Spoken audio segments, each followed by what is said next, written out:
নামাজের মধ্যে আজে বাজে চিন্তা আসলে একটি কাজ করুন, আপনার নামাজের ভিতরে মনোযোগ ফিরে আসবে। প্রিয় ভাই বন্ধুরা, আমরা নামাজের ভিতরে যখন দাঁড়িয়ে যাই, বেসিক্যালি নামাজের মধ্যে যখন দাঁড়াই, তখন ম্যাক্সিমাম টাইমে শয়তান আমাদেরকে ধোঁকা দিতে থাকে।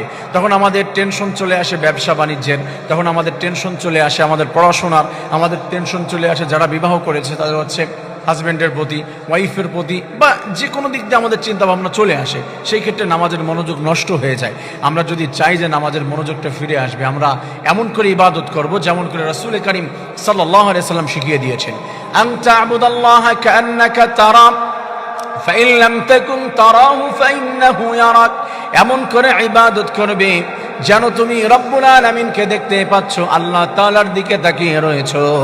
যদি তোমার এই টেন্ডেন্সি, এই মানসিকতা আনতে কষ্ট হয়ে যায়, তাহলে তোমার কমপক্ষে এই মানসিকতা রাখতে হবে যে আমার রব, আমার আল্লাহ, আমার সৃষ্টিকর্তা আমার দিকে তাকিয়ে রয়েছেন। আল্লাহ আমাকে দেখতে পায়, আমি রব্বুল আলামিনকে দেখতে পাই। এই মানসিকতা নিয়ে আপনি নামাজ আদায় করবেন। কিন্তু না, নামাজের মধ্যে যখন চলে গিয়েছেন, আপনার মানসিকতা অন্য দিকে চলে যাচ্ছে। আমার প্রিয় ভাই বোনেরা, আপনারা যদি সেই সময় এই টেন্ডেন্সি নামাজের মধ্যে রাখতে পারেন, সেইটা হলো আল্লাহ তাআলা জানিয়ে দিয়েছেন কুরআনুল কারীমের ভিতরে, সূরা কলমের ভিতরে আল্লাহ তাআলা জানাচ্ছেন, ইয়াউমা ইউকশাফু আন সাকিন ওয়া ইউদআউনা ইলাস সুজুদি ফালা ইস্তাতিউন। আপনি যেই নামাজ আদায় করছেন, আজ দুনিয়ার মধ্যে রব্বুল আলামিন জানিয়েছে হাসরের ময়দানে আল্লাহ সবাইকে ডাক দিবেন আর বলবেন, কারা নামাজ আদায় করেছিলাম? আপনি বলবেন, আমি নামাজ আদায় করেছিলাম। আমি বলবো, আমি নামাজ আদায় করেছিলাম। আল্লাহ তাআলা বলবেন, আমার যেই বান্দা বান্দি নামাজ আদায় করেছো, আজকে আমার সামনে দাঁড়িয়ে যাও। আমার সামনে দাঁড়িয়ে দুনিয়ার মধ্যে যেমন করে নামাজ আদায় করেছিলাম, ঠিক তেমনি ভাবে নামাজ আদায় করো।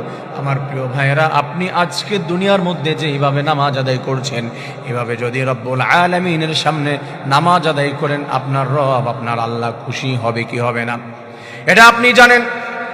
আপনার নামাজের মধ্যে অন্যদিকে চিন্তা চলে যায়, তাড়াহুড়া করেন, খুশু নাই, নামাজের ভিতরে একনিষ্ঠতা নাই।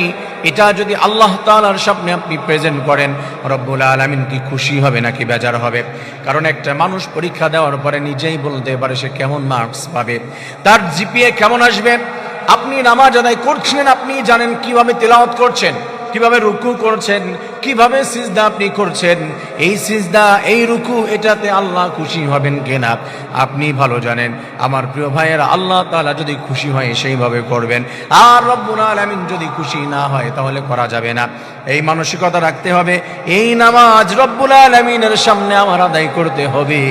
আর যদি আল্লাহ খুশি না হয় তাহলে নামাজ পরিবর্তন করতে হবে। তাহলে এই একটা চিন্তা আপনাকে পরিবর্তন করে দিতে পারে যে এই নামাজ আল্লাহ তাআলার সামনে প্রেজেন্ট করতে হবে। আল্লাহ তাআলা জানিয়েছে, আমার বান্দারা, এই মানসিকতা নিয়ে যদি তুমি খুশুর সাথে নামাজ আদায় করতে পারো, আমি রব নামাজের কারণে তোমাকে জান্নাত দান করে দেব। সুবহানাল্লাহ।